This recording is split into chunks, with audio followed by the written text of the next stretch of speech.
watching. Today we are going to be talking about shifting on the cello. There is so much that can be said on this subject. I don't think I can fit it all into one video, but I'm going to give you some basic concepts as well as some exercises that you can practice. And perhaps I will put out another video with more information, but I'm just going to kind of give you whatever comes to my mind as we're going. If you're new to my channel, thank you so much for watching. My name is Sarah Joy. I am a classically trained cellist, but I love experimenting with other genres, putting out music videos, and I do that every single Wednesday between the hours of noon and 2 p.m. And I also like to help people who are learning music, particularly classical music. And so every single Friday I post a music tutorial between the hours of noon and 2 p.m. And if you want to follow me on other social media sites, I have Twitter, Instagram, Facebook, all that good stuff, and the links will be in the description below. With Instagram, I post a cello video or occasionally a singing video every single day.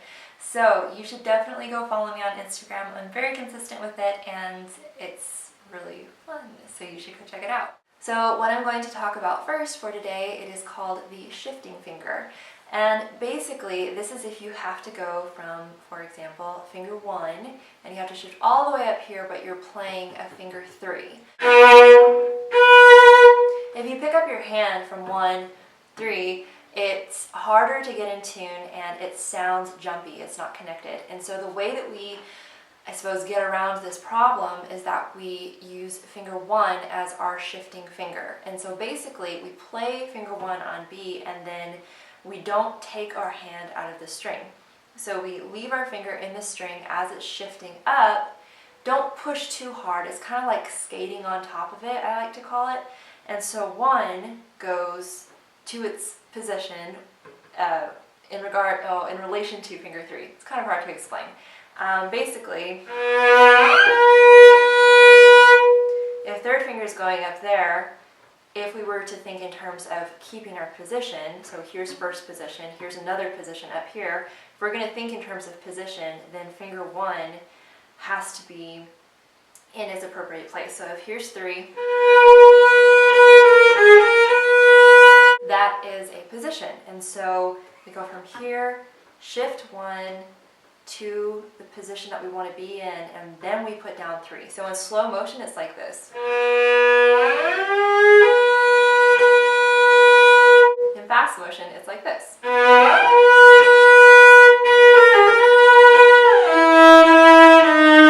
And then of course, if we're going to shift backwards from 3, we're going to go. So if we're going to shift backwards from 3, 3 becomes the shifting finger.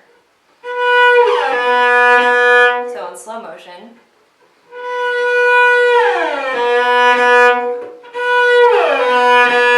if you just do that repeatedly and keep aiming and going back and forth, your hand and your nervous system, they're going to memorize exactly what sort of motion you're going for, the distance, the speed, the rate at which you shift.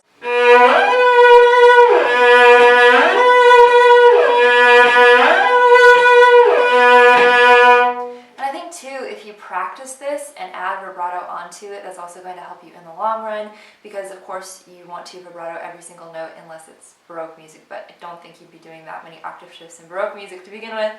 Anyways, yeah, if you just practice that vibrato, it's also going to help keep your hand loose.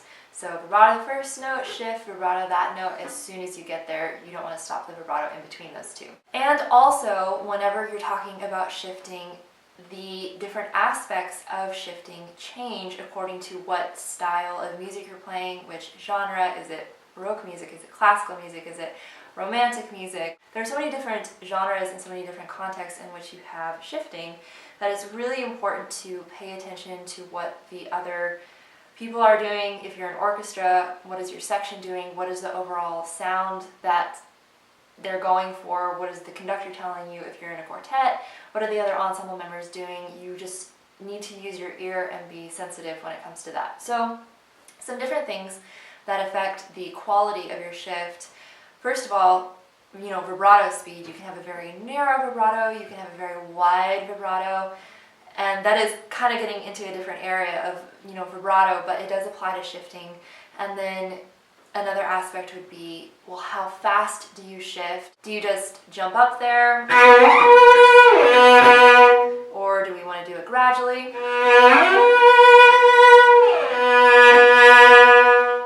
You know, it depends, and so you have to be very sensitive. I think another thing would be how much you stay in the string. So how much do you keep first finger in the string?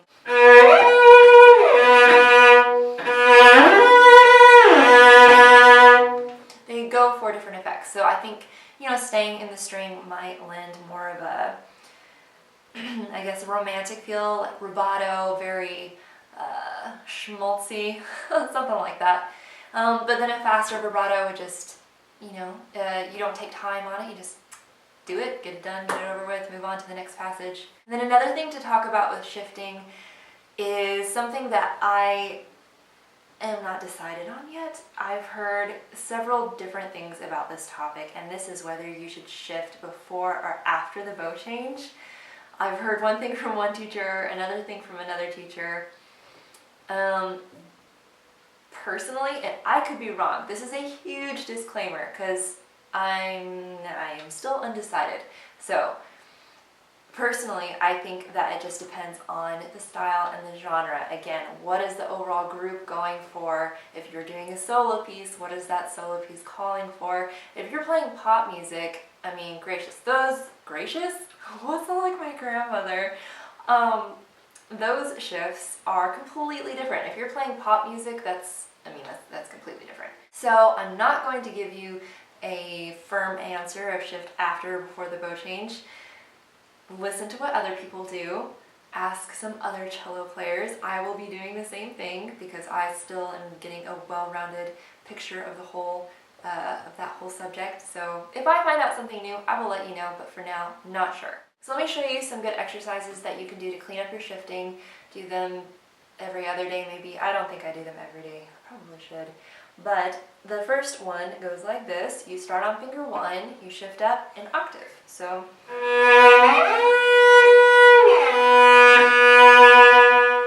and be really careful with this one because you want to bring up your thumb as you go. So don't just like go like this because that's, you know, make sure that you bring up thumb. And then go to finger 2.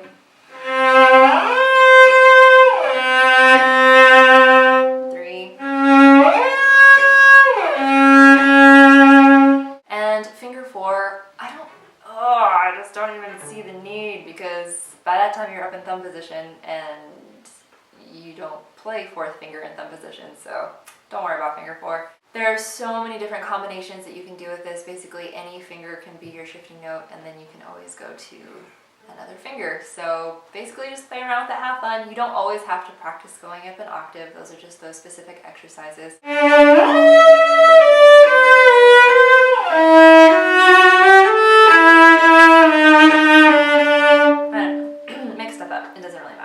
Basically, what you want to do is train your ear to know, okay, that's that note. If I feel this with my hand and I'm hearing this note, then yeah, then you start memorizing things. So basically, like, if I put my second finger down right here, I know I'm going to get this note.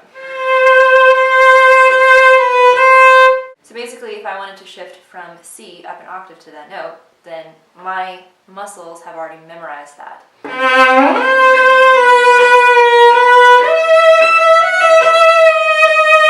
Like, I don't even need to look because my arm, my fingers, they know what they're doing. Basically, if your muscles just know what they're doing, you can do anything without looking, really. I just follow my ear and let my arm take me according to what I've trained it to do through these exercises. So, these exercises are very, very helpful. They're very important.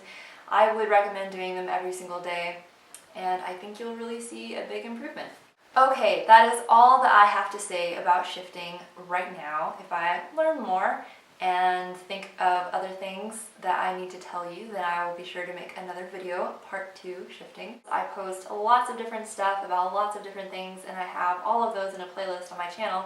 So if you are a new cellist, go find those. And yeah, if you liked this video, be sure to give it a thumbs up, share it with anyone who could benefit from it. If you have any questions or comments, anything that you want to say or add to this video, leave those in the comment section below. I will do my best to get back to those, and as always, I hope that this video helped.